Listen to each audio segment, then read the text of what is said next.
Electronic Arts just cannot help being Electronic Arts. CEO Andrew Wilson is toying with new revenue avenues, and he's thinking about bringing back in-game ads, expanding them based on what he said to an investor when asked about the possibility of ads becoming a bigger part of some kind of monetization system for video games.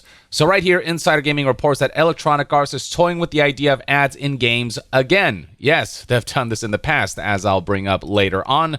But for those wondering where this comes from, this is from EA's latest earnings call, where there's a segment in which CEO Andrew Wilson answered questions. So here's a question from Eric James Sheridan from Goldman Sachs Group, who asked about the market opportunity for more dynamic ad insertion across more traditional AAA games across different formats, and how you think that might be revenue opportunity over the medium to long term. Remember, for corporations, the real customers are the investors. They want to keep investors happy more than anything, because investors are the ones who fund these companies on a mass scale. And investors in return want to see that investment grow, and so growth becomes the primary driving factor of any company. It's not about creative integrity. It's not about pushing the medium forward. It's about growth. That is unsustainable on so many levels, especially with this idea that you can grow infinitely, which is just not possible. Eventually, growth will plateau, and so to seek new ways to grow, they're going to seek new ways to attain revenue, and they're thinking, hey, we've maximized all of these elements. What about in-game ads? Can we add that, layer that on top for more growth encouragement? And here's what Andrew Wilson had to say. To answer your question on advertising broadly, again, I think it's still early on that front, and we have looked over the course of our history to be very thoughtful about advertising in the context of our play experiences. But again, as we think about the many, many billions of hours spent both playing, creating, watching, connecting, and where much of that engagement happens to be on the bounds of a traditional game experience, our expectation is that advertising has an opportunity to be a meaningful driver of growth for us. In other words, this is not something that he's ruling out, and despite past backlash seen when companies like EA try to implement advertising in video games, he insists on continuing to make attempts, inchworming his way towards normalizing this monetization element. He continues to be very thoughtful. Oh, I'm sure you will as we move into that.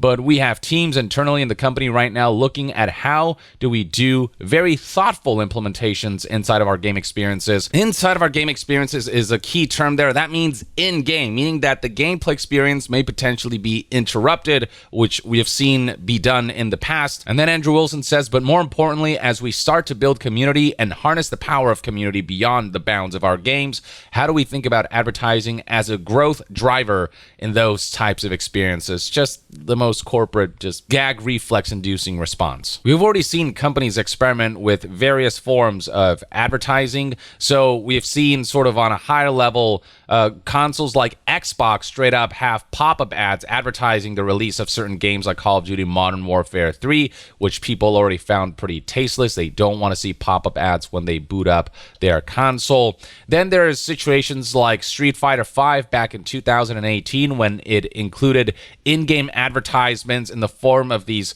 really kind of awful-looking emblems that advertise the Pro Tour.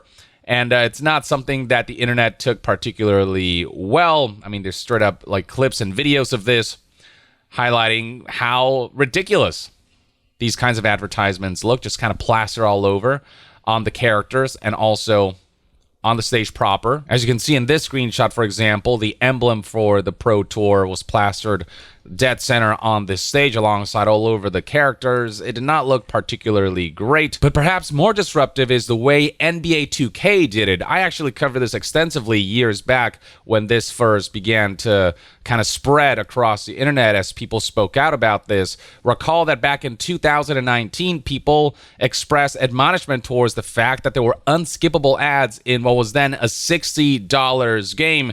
You can see right here an advertisement for Snowfall in the middle of a loading screen, and because the ads were unskippable, even if the game and match finished loading, the loading screen would technically take longer than it should because the advertisement would play, the ad was unskippable. You had to finish watching the ad even if the loading is finished.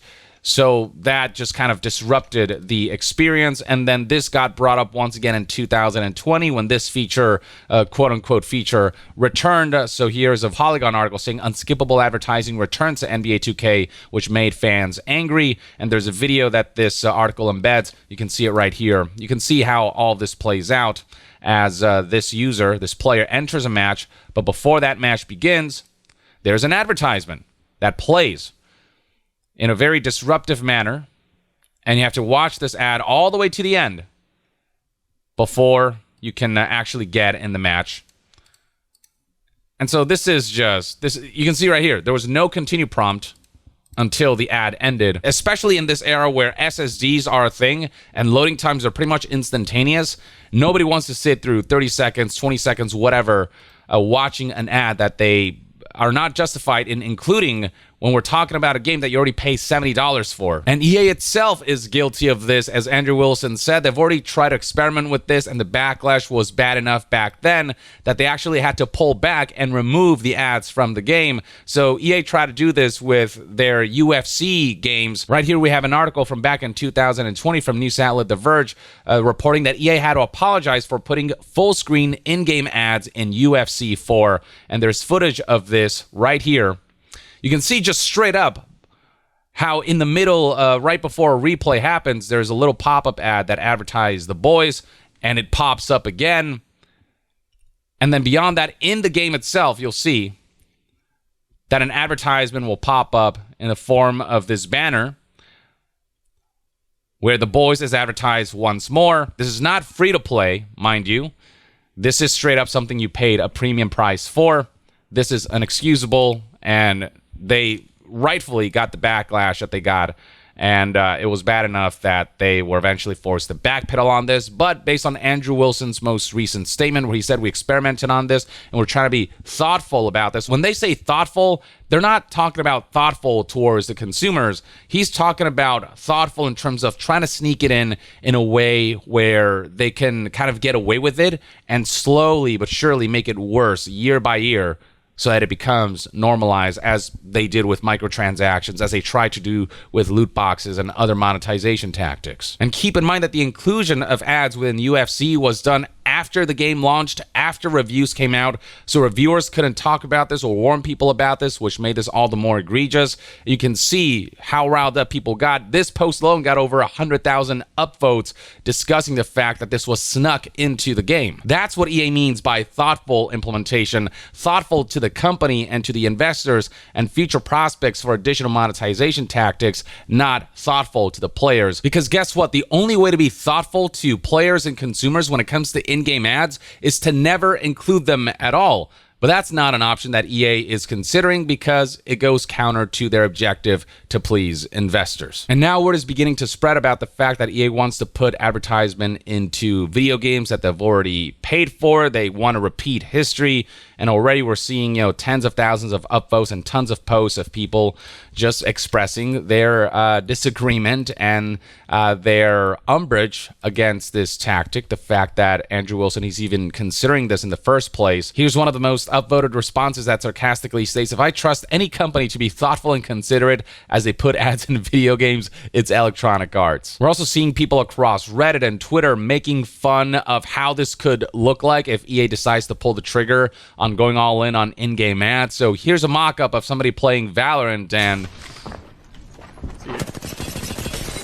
if you love shrimp like I love shrimp, Red Lobster's endless shrimp. The mock-ups are kind of hilarious, not going to lie, but kind of grim considering that the possibility might exist. Now, obviously, this level of disruption is a little much, and I don't know if EA would lean into in-game ads this far, but then again, it's EA. You never know what corporations will do or how far they'll take things. Here we have another mock-up of somebody playing Star Wars Jedi and about to enter a boss battle. And then the ad in 3, 2, 1 countdown, and then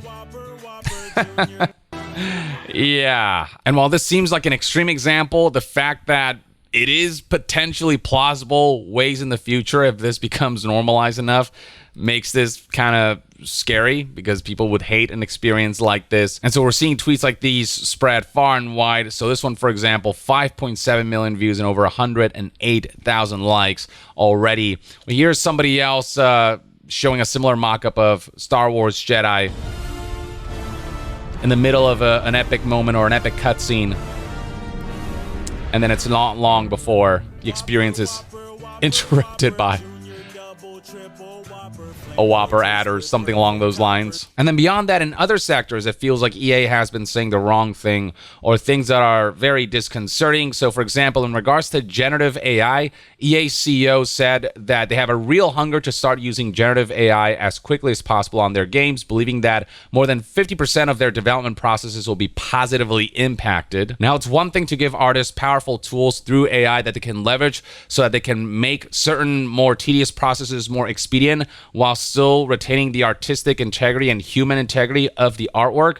But it's another thing to try to use AI to replace artists, and that's where the concern is, where corporations will want to automate art as much as possible so that they have to pay less people and make processes cheaper and less costly, but in turn also making them more soulless. And that's where people don't trust entities like EA and CEOs like Andrew Wilson to use AI in a way that actually is good for game development and for art. And then beyond that, you've got the way Andrew Wilson has described the next Battlefield as a tremendous live service, not a tremendous video game, a tremendous live service. A tremendous video game emphasizes fun. A tremendous live service emphasizes engagement and monetization. And so you can see this exact quote being made fun of and mocked on the internet because people are already just kind of fed up with the way EA has handled their tremendous live services in the past and are not looking forward to discovering what